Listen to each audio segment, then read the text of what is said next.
DeFoi, and welcome to Destination Unknown. And joining me is my lovely co-host, Michelle Hubbard. And Michelle, good to see you back here. And good to see you, Bill. Well, thank you very much. Hello, everyone. Good to see you. So today, a very interesting topic. What is it?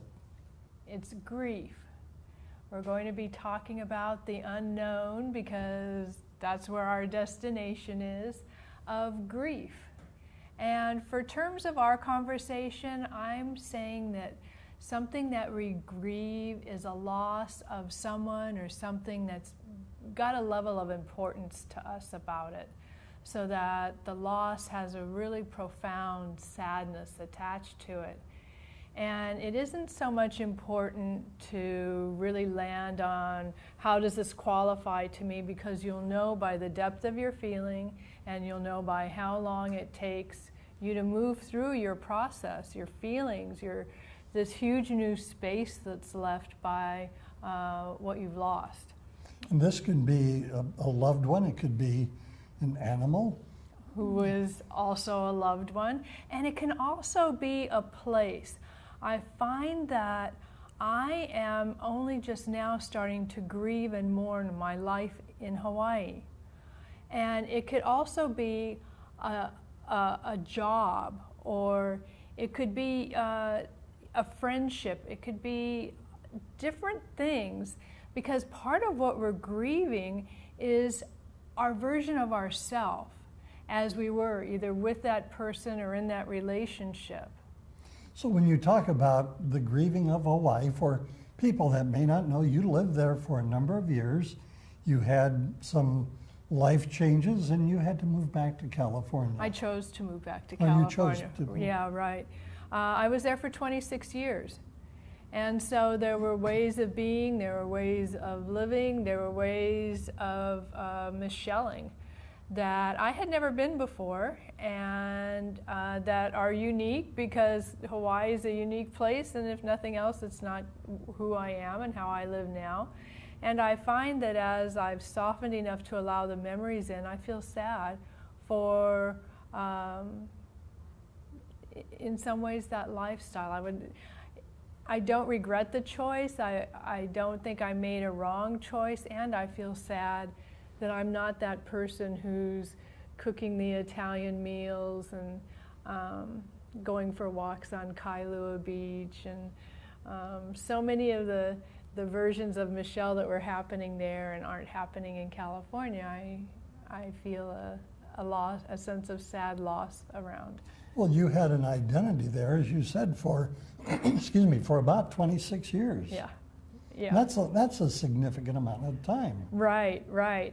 So that's a part of what's involved in this grief process, is who we were, and now who we're going to be, and that can be scary. So grief brings up a lot of emotions, and one of the tips or steps I want to share with people in terms of grieving is to be real gentle with yourself, because along with this experience, this person, this being, this relationship that you're grieving a part of yourself as well.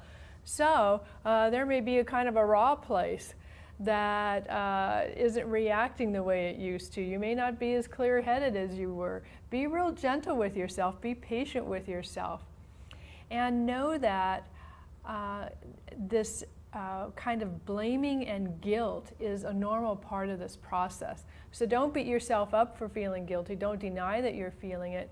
Just allow it to be there. Share what it wants to say, but be aware too that the guilt coming up may simply be a way of trying to block you from how sad you feel and blocking the sadness. So acknowledge the guilt. Yeah, I'm not really willing to accept that as my reality, but let's both experience the sadness together, because it's big feelings that come up. The reality is that you chose to leave Hawaii, you moved back to California. Have you ever thought about going back and revisiting, and would that help you in that process of going through that loss?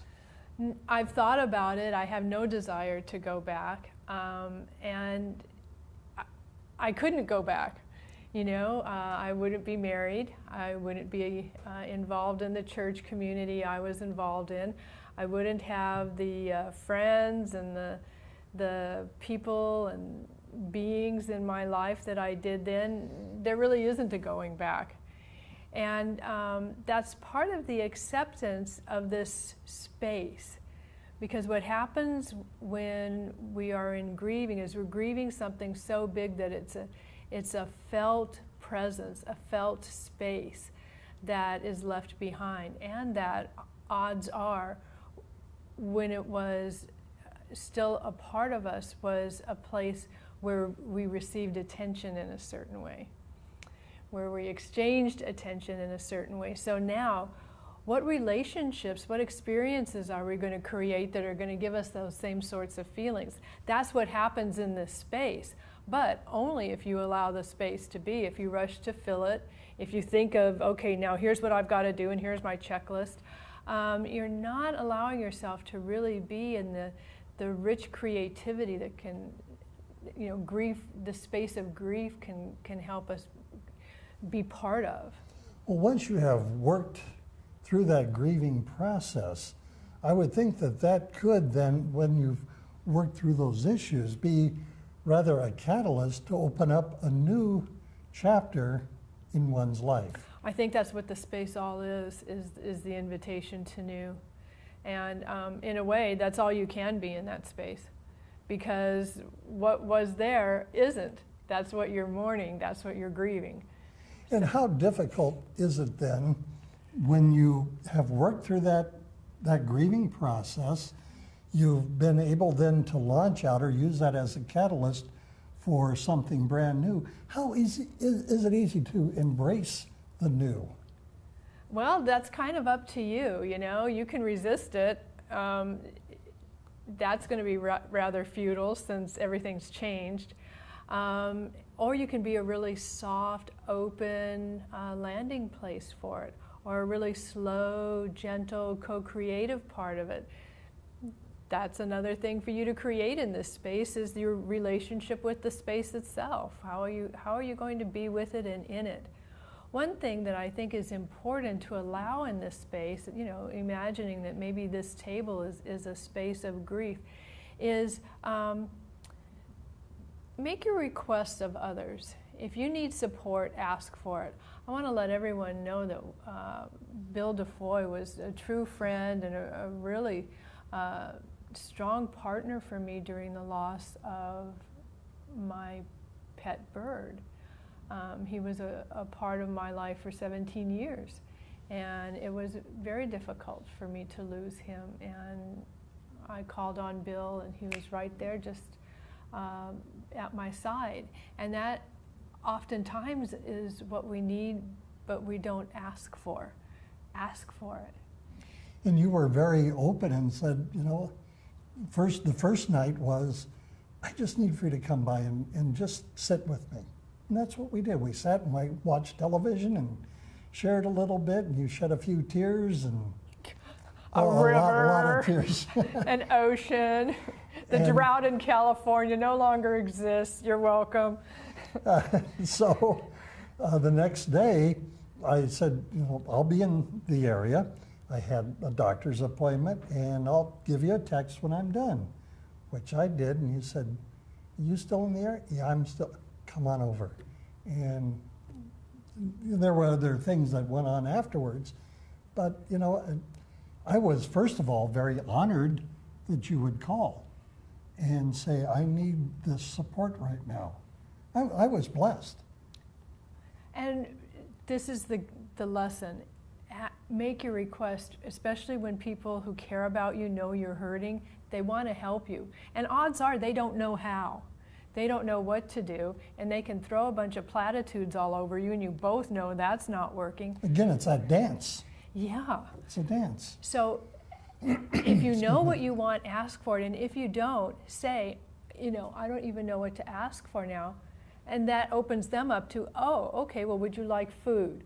Would you like to go for a ride? Would you like me to just sit here and be quiet?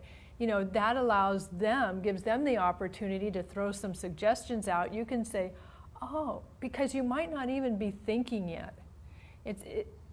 Wherever you are, it's okay, and just let people know where you are so that they can then come in and say, oh, here's some ideas. Do any of these resonate? And if none of them do, they may lead you to the one that does. Well, you were bouncing off, you know, should we do this? Should we do that? And it was a matter of you just trying to work through the process of what should I do next.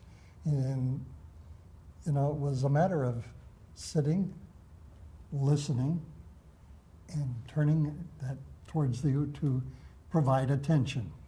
And what you did not do was tell me what to do, because that wasn't really what I was asking for. I just didn't want to be doing it alone. So I had a total felt presence with me of support and lifting, but not in any way trying to control me or the outcome of the situation that was, I felt, mine to be in. So that's, again, something that you can control with your requests, and choose who, you know who you can ask. Choose people who you know are going to be on your side, who you know are going to listen to you. This is not about anyone else. This is not about you giving people an opportunity to share their stories about how this happened to them, and then you end up comforting them when you're already raw and empty yourself. No, this is about you bringing in people who are there for you. Because at that moment, you know, what I saw were some very raw nerves. Oh, plenty. Plenty of raw nerves. And it was not up to me to force anything on you. My role, as I saw it that night and the following day, was just to be present and to hear you out. Exactly, exactly. And if you want someone's opinion, then ask them for it. If you don't, maybe you have to let them know. That's okay to let them know. As it turns out, I didn't in this case with you. But if you need to say, no, that's not what I want is this, go ahead and say it. This is your time to take care of you and to invite others into helping you take care of you. It's a painful place, and this is a way to be with the pain and to move past the pain and to, you know, whatever is going to be coming up next. Well, I know with the bird, it was a matter, you had been, you know, taking care of this bird for several years, and really I looked at it as this is a family member. It's not just a pet, but a family member. Yes, very much so. Very much so. Yeah. So it's important who you choose to ask in, definitely. Yeah, and ask. Another thing that I think is really important is to go slow. You know, your grieving isn't going to be over for rushing through it, which is why I am now, 3 years later, just starting to grieve my life in Hawaii. You know, I thought, okay, close the door. I was mad when I left. I'm done. No, I'm not.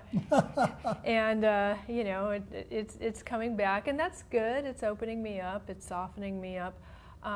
But if you can be with it when it's happening, too, then odds are it won't be coming back. And I think you've hit on a key point here, Michelle, and that's really not only to be honest with others and how you're feeling, but to be honest with yourself. Absolutely. Yeah, we can try and be tough. We can try and deny what's happening. We can try and block it, and it'll just come right back because it wants our attention. You know, just like people do sometimes, hi, here I am. Feelings are that way too. And just because we stuff them down, maybe eat a lot on top of them, maybe throw a lot of logic on top of them, that does not mean that they aren't still going to come right back up and louder. And they're going to regurgitate in some form or fashion. And yeah, truly. It's not a good place to be in. So you have to let those emotions out in a very healthy and a very tangible way that it's not going to get the best of you, but you have then control of the emotions. Right, right. Yeah, it's definitely a place of unknown. And by giving yourself time, another thing that you do is you start to recognize that you may not be the only one who's grieving. In my little home, I have a cat and another bird, and we're all grieving. We all don't know what to do with ourselves. Our home feels still totally different, and I am totally different. I know I'm different because I'm sobbing so much of the time, if nothing else. But, you know, when you lose a family member, other members of the family are grieving as well, and it may be that being together helps. It may be they'll share something that'll in some way bring you more out of your grief, more out of the pain of your grief, but go slow enough that you can start seeing beyond just your own raw, you know, open gaping wound. See who else is maybe already in this space with you. It's tough to lose, you know, a pet that you consider a family member or a family member. And I've worked on and off on a ranch in San Diego. You know, it's a horse ranch, and they raise many horses, the miniatures. And there's been a couple of times in the last year and a half, 2 years, where one of the animals had to be put down. And there is a profound sadness that goes throughout the ranch. I'm sure. It's got its own vibration. And you know, this is an opportunity for us to also take a look at what are our beliefs? What do we believe about life? What do we believe about death? This is kind of putting it where your mouth is. You know, do you believe that you can still be in connection with this being, but in another way?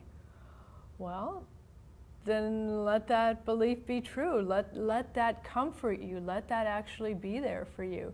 And don't let your logical mind all of a sudden start sabotaging what may end up actually proving whatever you believe to be true, or, well, if nothing else, as if it's something minimal, be giving you comfort. Accept that, oh, you did hear that sound. Accept that, oh, this feather, did fall at my feet because of angel wings or whatever your belief. You know, let yourself believe what you believe, and then accept it, and don't resist it or fight it when it turns out to come true. So, if you had to give advice to somebody when it comes to grieving, how would you then summarize what we've been talking about? I would say most important is to be real gentle with yourself, be real accepting of yourself, your feelings, allow yourself time, plenty of time. Be real honest in your communications, invite other people in, and don't be afraid to invite some people out if they are not fully supporting you, or if they're not getting how you're explaining you want to be supported. Go ahead and say, I would like space from you now. Draw your lines. This is the time to take really good care of you. And then to think of your grief, your loss as a space that has some hidden possibilities in it, some hidden gifts in it even, possibilities and potentials that as you move along with all of your feelings and all of these communications you do, all of a sudden are going to present not only a new version of life without whatever the mourning is about, but also of you. There's plenty of opportunities for growth. And that's a good way to kind of put a wraps on our program today. There's always room for growth. Always room for growth, yeah. And when you grow, you improve. Happy to be growing with you, Bill DeFoi. Same with you, Michelle Hubbard. And you've been watching Destination Unknown. Time for us to pack up our flashlight, our road map, and our compass for our next expedition. Until next time, for Michelle Hubbard, I'm Bill DeFoi. You've been watching Destination Unknown, a production of the Heritage Media Group.